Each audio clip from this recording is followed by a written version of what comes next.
Okay, we are live. Welcome to the construction edition of Groundwater Talk Live. I'm Tom Ballard, the groundwater guy from Southeast Hydrogeology. We have some construction going on here, so hopefully my noise canceling microphone will address that, and we can basically move on from there. So, but if you hear something in the background, it's everything's good. So we go from there. So welcome everybody, and thanks for showing up here. Let me just we're getting everything set up here. Trying to make sure we got all the everything set up appropriately. And here we go. So got a little bit of a lag going on LinkedIn, so hopefully that's going to catch up with us also. So anyway, here we are, and I welcome everybody here. If you're on, if you could just drop a chat here, I would appreciate that, or let me know you're here. That's the only way I have of knowing right now if anybody's on. So if you're on YouTube, if you're on LinkedIn, if you could just drop me a chat and say hi, then I would certainly appreciate that. And we can take it from there. I'm just going to check that real quick. Make sure that's all working. So we've just had a little challenges this morning. The internet went down with this construction, and I was kind of freaking out and panicking, because didn't have the internet going on. So everything's good here, I think, right now. So hopefully it'll stay that way. Okay, well, I think we got an interesting show today. But before we get going, I wanted to remind everybody we have a class coming up on December 14th on the well health check process for diagnosing well problems. We've run this one before. It's kind of backed by popular demand. There is the link to register. It is $49. It's one contact hour. It runs 60 minutes. And anybody that's attended any of my classes in the past knows that we pack a lot of information in there, so it moves right along, and it's there's a lot of information.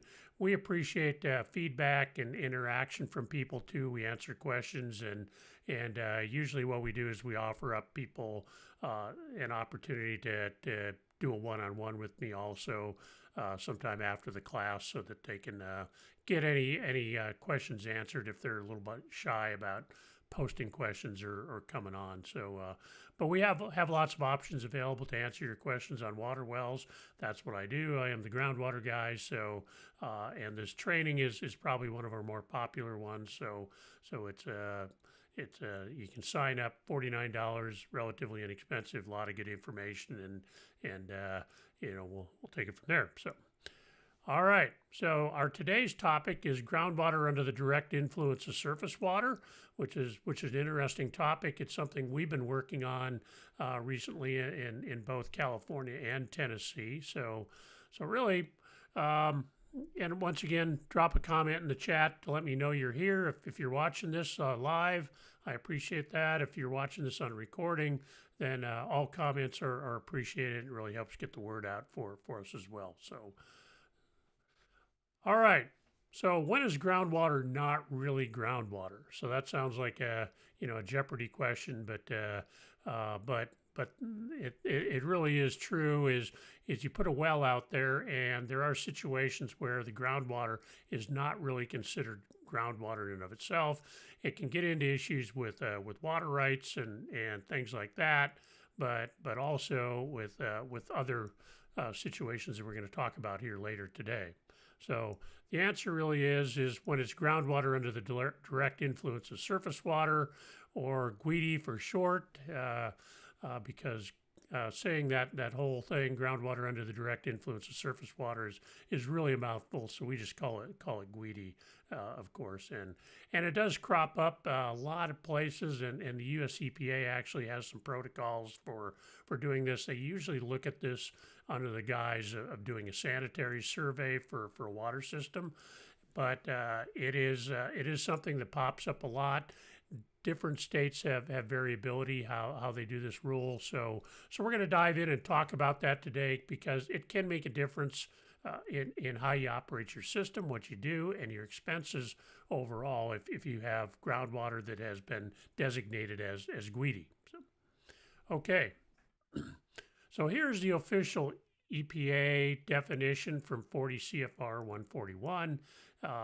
Groundwater under the direct influence of surface water is any water beneath the surface of the ground with significant occurrence of insects or other macroorganisms, algae, or large diameter pathogens such as Giardia lamblia or Cryptosporidium, or significant and relatively rapid shifts in water characteristics such as turbidity, temperature, conductivity, or pH, which closely correlate to climatological or surface water conditions. So basically, these are indicators that indicate that the surface water is connected to the groundwater in the well. If you're seeing these things showing up, it would not normally show up under true groundwater conditions.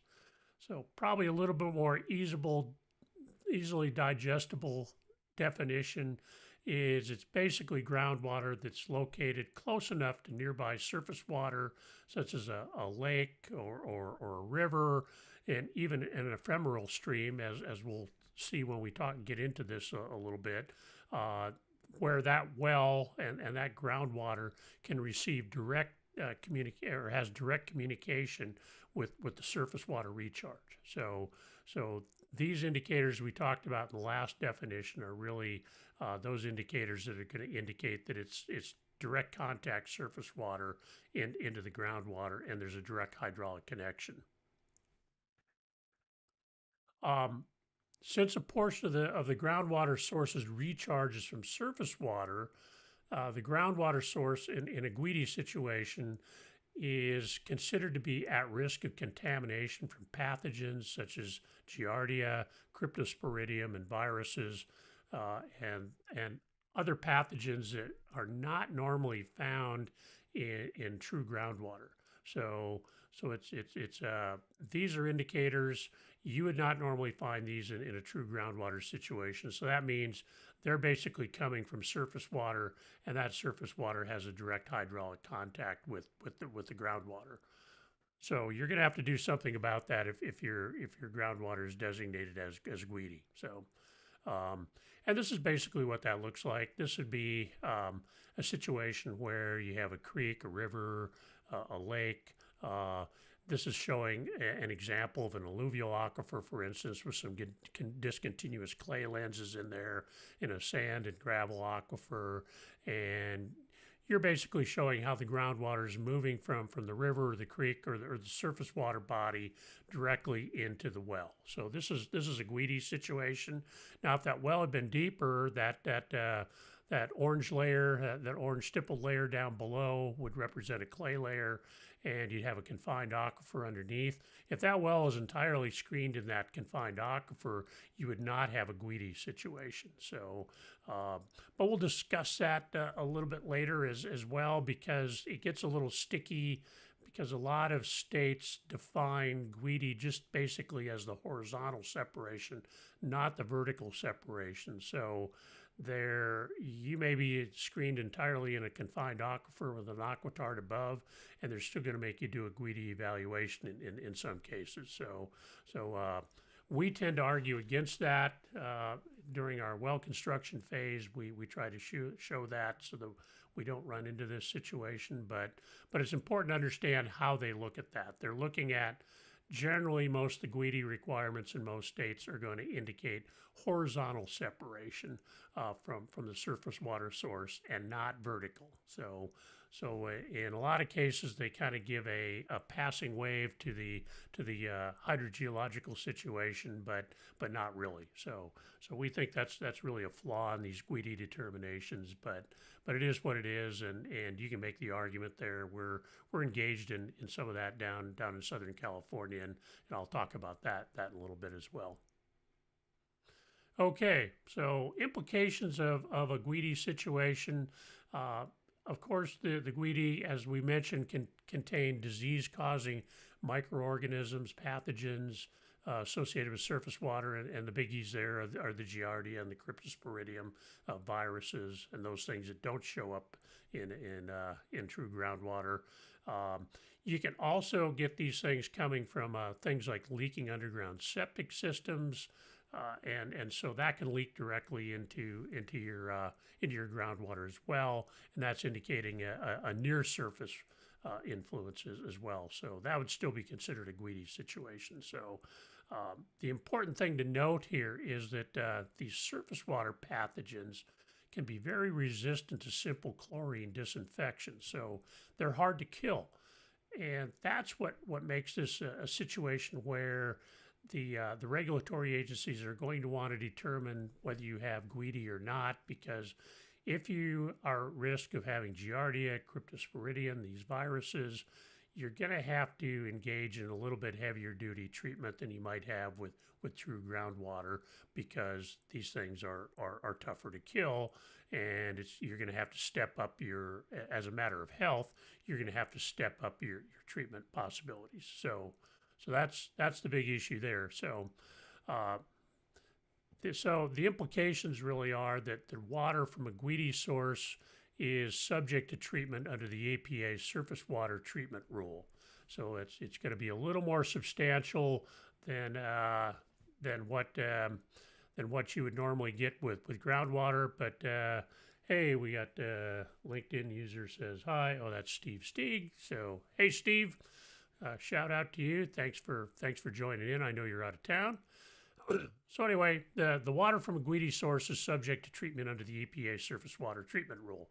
And that's a bit more stringent than what you would normally get for groundwater, and it can make a difference in costs. So basically, we have additional treatment, plus we have additional testing that is required for surface water sources.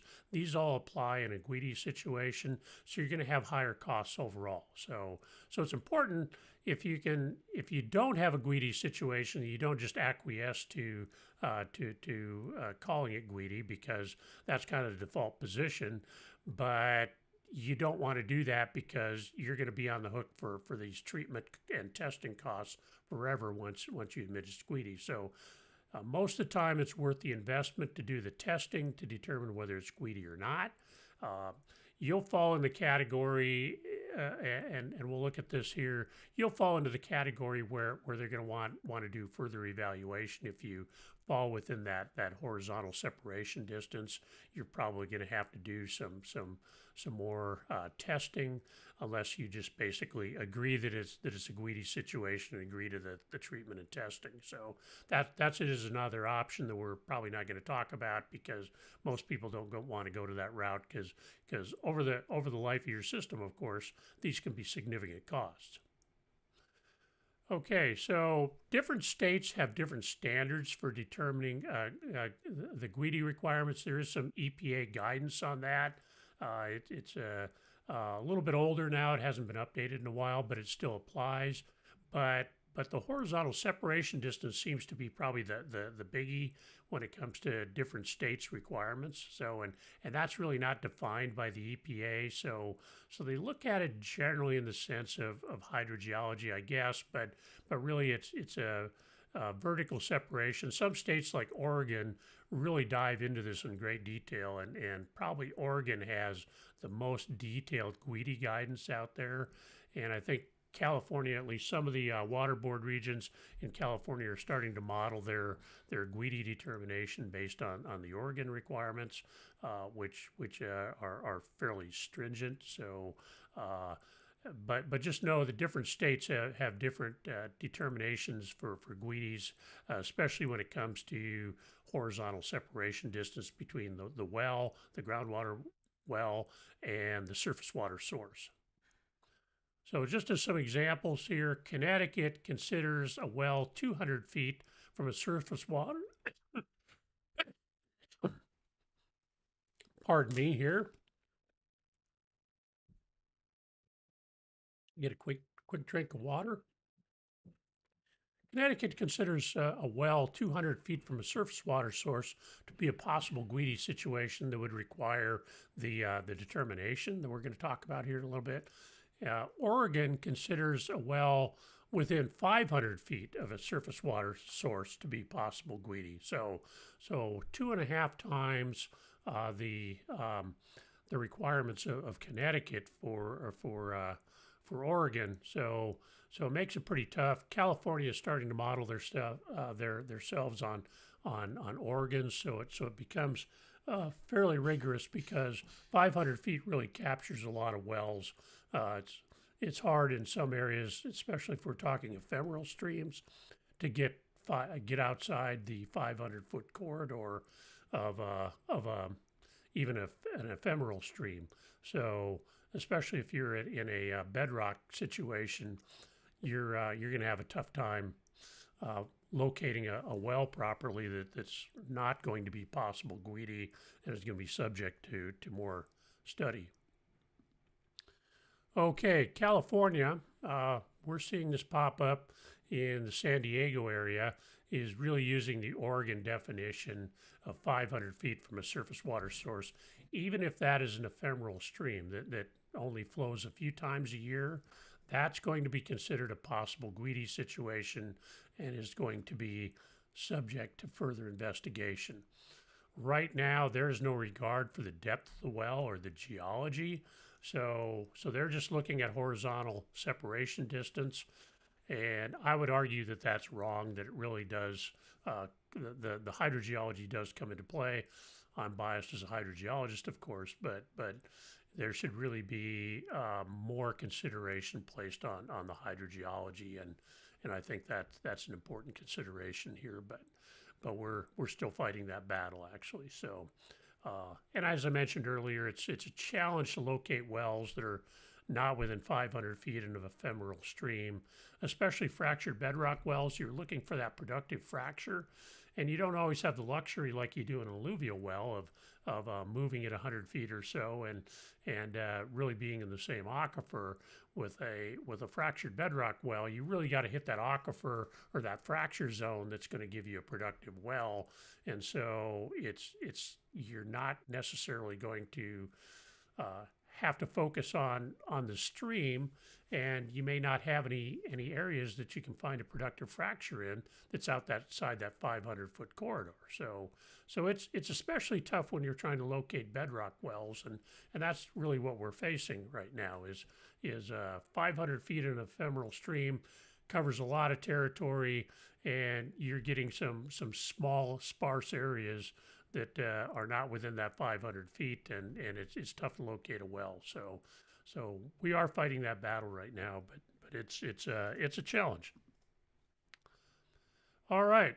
So just a reminder, you guys that are watching out there live, drop your comments and questions in the chat. I am monitoring that here on the screen or on my screen, and I can respond to you right here during the live. So please feel free to drop your comments and questions or whatever you might have. If you want to add to the conversation, I really appreciate it. So I try to present this stuff, but I know there's a lot of people that know more than I do out there. So you're always welcome to chime in here on Groundwater Talk Live. All right, so this is an example of. I believe this is from the Connecticut Guidance. And so you can see just some illustrations here of well 5 here is clearly outside of the Connecticut has the 200-foot boundary or the 200-foot radius, and you can see well 5 here is really outside that zone. So there's no surface water within that radius, and so that well does not need to be evaluated. So well 3 here is certainly within the 200 feet of a river, so that would need to be evaluated. Now, Connecticut's guidance has a little bit different requirement too. So in the case of well 2 is within 200 feet of a well that is within 200 feet of a surface water source. So in the Connecticut guidance, they consider that as a situation that needs to be evaluated for GWUDI. So well number 1 here is located within 200 feet of a pond, and and so that clearly needs to be evaluated. And then finally, we have well 4 here, which is really is within 200 feet of of the radius of 2 other wells. So they would consider that as a need to be evaluated. So this is one of the little sticky points you got to look at here is well 4 and well 2 are clearly not within the 200-foot radius of the river, but because they're within the 200-foot radius of a well that's within the 200-foot radius of a surface water source, they also need to be evaluated. So it gets a little tricky here when you look at that. All right, so there's a number of ways to evaluate the GWUDI situation. So we have a well that's within so many feet, 200 or 500 feet of a surface water source. That then will need to be evaluated in further detail. So we need to do a GWUDI determination. So what we're looking at here is there's a couple ways to go on this. One is the microscopic particle analysis, or MPA, and we'll talk about that in a little bit more detail. But you're really looking at evidence of macroparticles from insects, larger the cryptosporidium, the giardia, algae, anything that can indicate material coming that's flowing from the surface water into the well. So that's what the MPA analysis does. You're generally probably going to need a couple of those samples to really evaluate. The other way is to do coliform plus surface water indicators.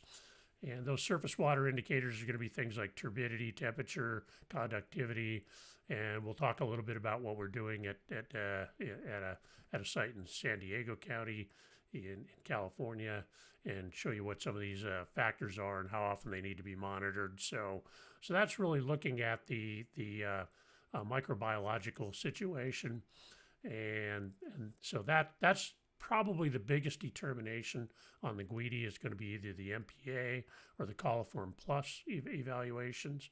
And so that's the hydrogeology comes into play here a little bit. So hydrogeological factors, how deep is your aquifer, what is the aquifer composed of, well construction factors, how deep is your seal, and those types of situations. So those are going to come into play.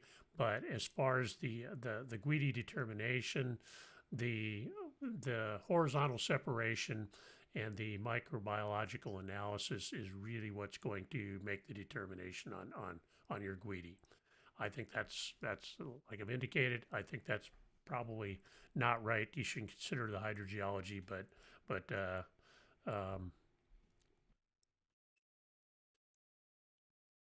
okay. Thanks for dropping in, Alex. Let me just really randomly popped onto the video. We like the random visitors. So groundwater wells really can influence each other if they're within a certain distance of each other. It depends on the hydrogeology. So that's something we look at when we place wells. So we appreciate your comments on that. So thanks for stopping by, Alex. All right. So the microscopic particle analysis, or the MPA for short, is really based on the EPA consensus method out of their 92 guidance manual. I'll show you what that looks like here in a little bit, but there's the number for you. It uses identification and enumeration of surface water bioindicators. That's going to be your insect parts, your algae, and other things that indicate you're getting the surface water influence coming into your well.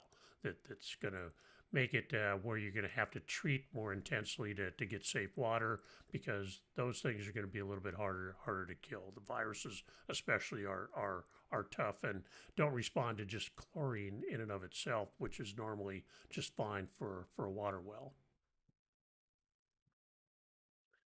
And although it's not strictly part of the MPA analysis, it's pretty for samples that are undergoing the MPA to also be analyzed for cryptosporidium and giardia. Those will definitely make you sick. So those are definitely something that gets included in there, and that's really a good substitute for viruses in general. So you can tell you're under the influence of surface water if you're getting cryptosporidium and giardia. Those are just going to come from surface water. It's not going to be in groundwater, as we mentioned earlier. So doing an MPA analysis involves the collection of about 500 gallons of raw water at a low rate, which is about 1 gallon per minute, through a filter for a total of about 8 to 24 hours. So this is not a trivial process. The analysis probably runs you about $350. Not it can be hard to find a lab that does the MPA analysis, so you got to be on the lookout for that because it's a fairly involved analysis, and not every lab does it. So you're going to have to find the right lab if you find yourself in this situation. The actual sampling device, here's a schematic here below that you can see. It's a little bit involved. You're filtering the water, and you're actually looking at collecting any of those surface water organisms that indicate that you have surface water influence in your well. So this is what you're going to do. You're going to run it through here about a gallon per minute or less. You're going to collect 500 gallons, and you're going to ship that off to the lab. It's going to take you about 8 to 24 hours at that low rate to collect that.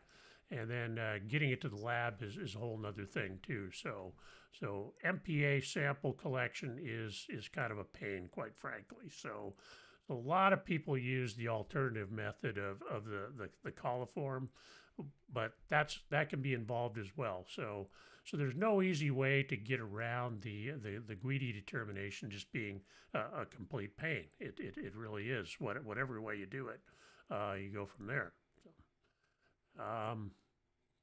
Here is the U.S. EPA Guidance Manual for doing MPA. This was issued in 1992. It has not been updated. So really, the methodology is the same since 1992. So it's a little quaint at this point, but really the techniques have not changed. So they really don't need to update the manual. But this is what the manual looks like, and it goes into great detail, a lot more detail than we're covering here. So. Okay, the hydrogeological determination, you're really going to look at things like the type of aquifer. Are we an alluvial aquifer? So you're getting relatively consistent flows from a radius, maybe generally, the aquifer is fairly consistent, flowing different directions. So you're not going to get a situation like you would in fractured bedrock where you're only getting water flowing through the fracture itself. So these are going to make a difference in your determination as well.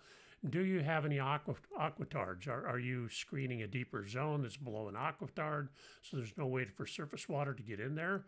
So that's going to be an important part of your determination. Once again, the distance to the surface water body is going to vary by state. And then you're going to want to go back and look at your well logs too. How is that well constructed? Where are the seals? How deep did we seal? Are we sealing off those shallow water zones? Are there conduits for the surface water to enter into the well? So we really want to look at that and make that determination beyond the microbiological analysis as well. So. And also, does the construction of your well or spring, because the GWUDI determination also applies to spring water. We do some of that for like bottled water plants. So you're going to look at GWUDI for spring waters as well. So does the construction really limit the potential for contamination? Is your well adequately sealed? Does your spring have a spring box that you can't get any surface water contamination in there? So these are all important considerations for looking at GWUDI determination. And as I mentioned earlier, there is a little bit of controversy or at least something that I think is a controversy, is the GWUDI determinations are often only taking into account the horizontal separation distance.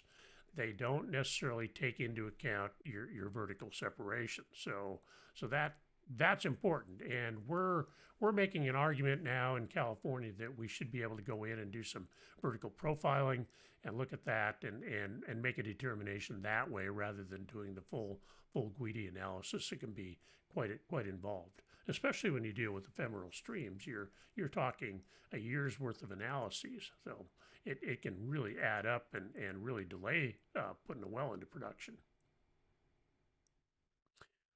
This is a document, two-page document. This is EPA Region 8 out of Denver, and this is the scoring document for really determining what the GWUDI situation. If you have a well that has the horizontal separation, you fall within the horizontal separation distance, a radius for GWUDI determination.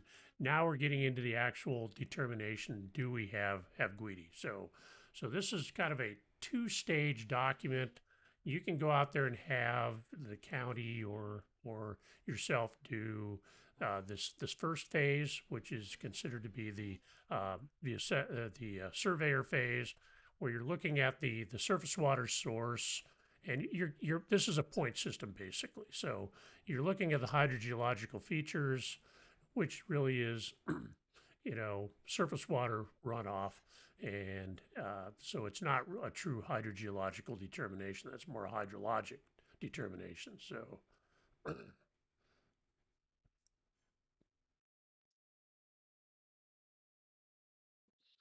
hi, Gil. Gil's question is there a compliance checklist for farmers? And it is generally GWUDI is not going to apply unless you're actually using an ag well for drinking water. So if you're putting it on crops, then you're generally not going to fall within the purview of GWUDI. But where an ag well might be used for both irrigation and drinking water sources, then you may fall within there depending on the number of connections you have. So this is generally for community water systems. So it's a designation by the state and the EPA based on how many connections you have. So even a lot of ag wells that are used strictly for drinking water for a household, probably not going to fall under this guidance. This is mainly for water systems and their treatment. So hopefully that answered your question. Let me know if you got any more questions on that, but I think that probably covers it for you. So the next thing is you're going to look at structural features or how is the well constructed. There's some questions here. If you have a spring under Part C, then that's going to be a separate set of questions. And once again, you're going to accumulate points. Here, this is the second part that's going to be completed either by the EPA or the state inspector that's certified by the EPA to come out. And this is going to be where they get into the nitty gritty. So they're going to look at the well construction with respect to the surface water source. That's part D there. They're going to look at, do you have any historical microbiological contamination? So are you consistently getting a total coliform hits in your well or E. coli in your well? And if that is the case, then that's really an indication that you have surface water intrusion coming into the well. So you're going to get points for that. And then obviously F is your horizontal separation distance between your spring, infiltration gallery, vertical well. And so in this case, they're looking at 200 feet. If you're in California or Oregon, you're probably going to modify that for the 500-foot distance. And Oregon, I believe, has a form that's very similar that's modified to account for their information. All right, so in a situation, we've just recently put together a proposal to do a study in San Diego County in California, and we've worked it out with the water board down there that we're not going to do the MPA analysis. We're going to do the coliform plus, and these are the parameters that are going to make us look at. So we're going to be looking at pH. We're going to be looking at temperature, conductivity, turbidity, and we're going to be doing a back T, which is basically total coliform plus E. coli. And these are the sample parameters we're going to use for both the stream. In this case, we're looking at completely ephemeral streams. So we're going to be looking at both the stream and the well for these parameters. And this is basically going to be a year-long process to do this determination. So there's going to be in the well, there's going to be weekly sampling that's going to be going on.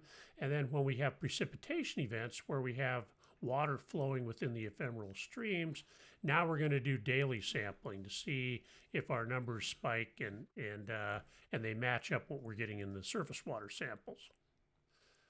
For the stream sample, we're going to look at doing daily sampling when the stream is flowing. In the case of ephemeral streams, this is going to be basically when you have a significant precipitation event and there's flow in there. So we'll be sampling during the rain events, and as long as there's flow in there, we'll sample daily. And because these rain events don't always occur at convenient times, we're going to look at the situation where we may be using automated samplers for that. We just put the sampler out there that captures the water sample in the stream, so we don't have to worry about getting out there and collecting that sample, because what we're going to need is these stream sample parameters to determine what the characteristics are of the surface water, and then compare that to the parameters we've been monitoring for the well to determine if we have a GWUDI situation ongoing. Like I say, this is going to be a year-long study, so it is not an insignificant cost by any stretch of the imagination. Okay, another situation is spring sources. And in places like Tennessee, for instance, there's a lot of springs, and you get back east, there's a lot of springs, and a lot of these get used for bottled water sources. Those are usually going to be, due to the shallow nature of these springs, they're usually going to be considered a GWUDI situation. And you can even get this in California, even as dry as California is, you can get springs going on, and you need to evaluate those. But those are generally going to be a pretty shallow groundwater source, and so it's mostly going to be a GWUDI situation. So they're generally going to need a GWUDI determination on a spring. So let's look at Tennessee, for instance, where I'm working on a bottled water project here in Tennessee, and they give you several choices to determine the GWUDI situation in a spring source. So the first one is the total coliform bacteria testing, and that's going to be 7 consecutive days sampled after a major rain event. The second is doing the MPA, and like I say, that is really a pain. Most people do not opt for that because it's hard to find a lab that does it. It's hard to ship 500 gallons of water twice, and it is really just a pain to do it. So it's a situation where most people opt to do the total coliform, even though submitting a total coliform sample to the lab 7 consecutive days after a significant rainfall event is a little challenging driving to the lab every day, because coliform samples generally have a fairly short hold time, so you basically have to take the sample and drive it to the lab right away to get that analysis going. So either way you do it, it's a pain, but generally the total coliform is what most people opt for in Tennessee. The other thing you need to do is monitor turbidity. Generally, that's going to be done once after the rainfall has ceased. And so just see if you're getting any spikes in turbidity. It's good to have a baseline sample ahead of time. So we usually do a baseline sample, and then we wait for a significant storm event, and that's that. And then we take the turbidity, and then we start our 7-day sample collection for the coliform. So the requirements for that testing are you have to sample for 7 consecutive days after significant rainfall. A significant rainfall would be considered at least 1.5 inches in 24 hours or 2 inches in 48 hours. So Tennessee can get some pretty heavy duty storms. So that's unusual, but not that unusual to have that level of rainfall. So you can get these storms that pop up that just dump water on you. So it's really not Like this is not a 100-year event. It happens. You get these every year, so it's you just got to look out for them and be ready to start sampling after that event. So, and systems that have coliform-free water for all 7 days are considered to be true groundwater systems. So, as long as you're not getting any coliform showing up in this coliform test, then you have what would be considered a true groundwater system that's not under that's not considered to be GWUDI. That is a situation that really doesn't happen much for springs. They're generally going to be considered to be GWUDI in most cases, and you're going to see that. The one we're working on right now, we did this testing, and sure enough, you saw a nice spike. We had our baseline sample. You saw a nice spike that tailed off right after the rain event, and the turbidity kicked up as well. So there you go. It's a GWUDI situation. We probably could have just conceded the point up front, but the client wanted to do the determination anyway, just to see, and so we know beyond a doubt that we have a GWUDI situation on that potential bottled water source we're working on. All right, so well sources. You can do the MPA assessment. You can do the alternative assessment, which is the Coliform Plus, real similar to what we just discussed with what we're proposing in San Diego County. The hydrogeological studies come into play as well. I am pushing to do more of that type of study so that we can basically define maybe a zone, say any for instance, a fractured bedrock well that's taking in water, or the water flow is coming from, say, 400 feet below the surface, would be considered a non-GWUDI situation. So, so far we have not convinced them of that, but we're trying to do some studies and gather some data to support that you can basically log the well, maybe do some flow profiling and make that determination without going into the whole GWUDI study. So we'll see what kind of progress we make. It's probably going to be a slow process to gather the information and really get some kind of blanket determination. But it would be nice if we had that and didn't have to do a year-long study before we could go ahead and use the well. So, and the other thing too is well construction. You want to make sure you have an adequate seal to seal out surface water. This is a common point of failure for a lot of water wells. We see this as an issue a lot, and so it's really important to base your well seal in a new well based on the actual geology and not just the state standard. For instance, in California, the minimum seal is considered to be 50 feet. That may be totally inadequate in a lot of situations, but a driller may go out there and they just say, we got to put in a 50-foot seal, and that's what you get, and there's no regard to the geology. So it's really important to look at that, the surface completions and the seal to keep that surface water out, because you don't want to get into a GWUDI situation if you don't have to, and if you have a well that didn't have an adequate seal that's getting surface water infiltration, it's not really coming from direct contact with the groundwater you're actually pumping, then you're spending money needlessly on treatment and testing. So we don't want that. You want your well to get constructed right in the first place. And I have several classes we teach on this, and we go in more detail in some of these other shows as well. So that's well construction is a big issue, and a lot of problems we see with wells go back to well construction. It's not just GWUDI, but it's a lot of things. Nitrates, for instance, huge issue with well seals. So, but that's a topic for another time. So, so right now there's no way to determine GWUDI before a well is constructed. So, even doing flow profiling in the test well is and hey, welcome back, Alex. We're kind of getting down to the end here, wrapping things up, but thanks for coming back. And you can always go back and watch the recording too. We got a lot of other interesting ones. If you're interested in wells and groundwater, And we got a bunch of recordings on the YouTube channel that you're on right now. So that you're commenting from. So check out some of the other recordings if you're interested in that, and leave me comments. I'm always interested in that. I'll mention that further too. So right now there's no way to determine GWUDI before a well is constructed. I would argue that you can go in and based on the geologic log, the geophysical log, and well construction, and maybe doing some flow profiling in that well, things that we would probably normally do anyway in terms of zone testing before we build a well, that you can really take those, maybe modify those a little bit to do a GWUDI determination right there.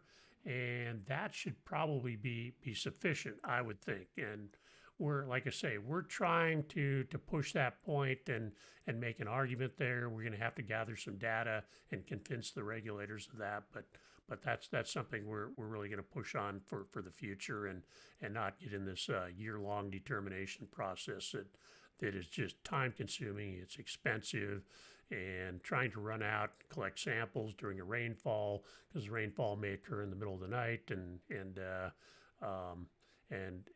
it's just tough to get out there. That's why you use automated samplers, but you still have to go out there and collect the sample right away and get it off to the lab as well. So it's a tough determination. So if we can come up with what we might call something like a bright line, where you can say that any well that's screened below 400 feet, for instance, or fractures below 400 feet that you're drawing on, and we could say that's going to be non-GWUDI just by rule, then that would be what we would be angling for. So that's hopefully something that's coming in the future, and so that's what we're shooting for.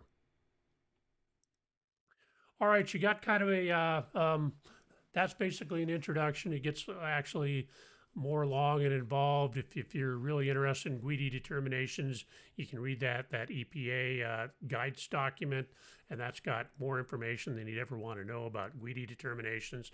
There's a lot of information online. Like I say, different states have different requirements, and you can check those out depending on what states you live in, and look at those. And there is there's actually a document that came out from the state of Texas that kind of summarizes different state requirements. It's kind of the state of the art of GWUDI determination, and they kind of go through all the states that have GWUDI guidelines. And so that's a really interesting document to read if you're interested in this and comparing what's going on in the different states. We're seeing kind of a shift in California. Most of the state has not adopted those Oregon stringent requirements, but the San Diego area has. So the water board down there is really pushing that. And usually the way these things work is if it starts in one region in California, it will usually get adopted by others. So I expect in the long run, we will be seeing that 500-foot determination. So we're kind of hoping to maybe try to nip that in the bud and do some of these studies, but it's an involved process. But it's that's kind of the state of the art. There, like I say, there's a lot more information, but we're running on time here, so this gives you a good introduction, gives you some reference documents and places to go. So that's it for today. I'm the Groundwater Guy. You can reach me at tballard@groundwaterguy.com. That's my email address, and certainly interested in chatting with you. And there's a number of other places you can reach us as well. Let me just, here's our YouTube channel. It's the Groundwater Guy channel on YouTube. And there's a long cryptic URL if you're interested in that, but you can just look us up under Groundwater Guy, and that'll get you there. We live stream into both there and LinkedIn, so you can catch us either place.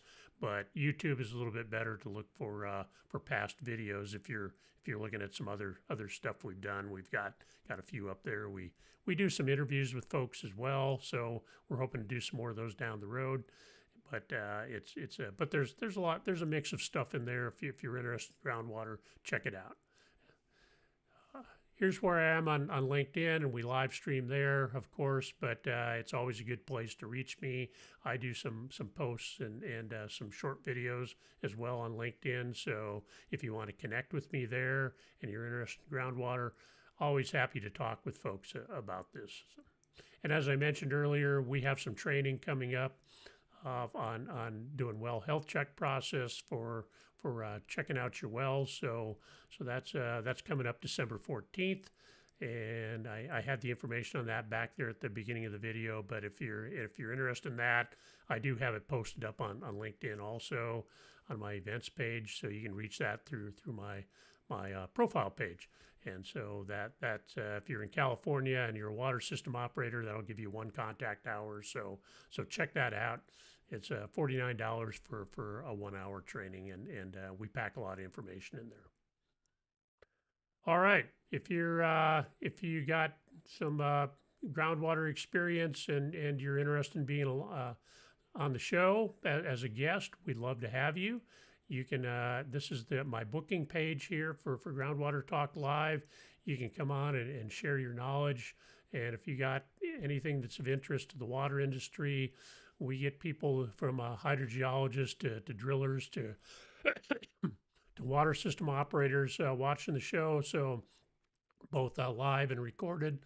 So you're more than welcome to come on and share that information. We'd love to have you. I'm, I know a lot of stuff, but I don't know everything, and I learn every time I talk to somebody in this business. I learn something new. So I really learn a lot from my guests. So you're more than welcome to come on. Here's the booking page, and look us up. And that's basically kind of a wrap for today. If you get on our if you're watching this on a recording, then please post comments, likes, shares. Really help us get the word out on this. The algorithm on LinkedIn especially is good, and on YouTube as well. It pushes us up in the rankings, and we get exposed to more people if you're commenting, sharing, liking. So we really ask for that, and it helps us out a lot. So that's it for today. I appreciate everybody that showed up here and posted comments and watched. Be sure to add any comments, and we will see you next week. No, not next week. Next week is Thanksgiving. We're taking a break from the show for Thanksgiving to eat some turkey. I think everybody will probably be pretty occupied that way. So we'll be back in 2 weeks, and we'll look forward to seeing you then with some more good information. So for now, I am the Groundwater Guy signing off. Thank you, everybody.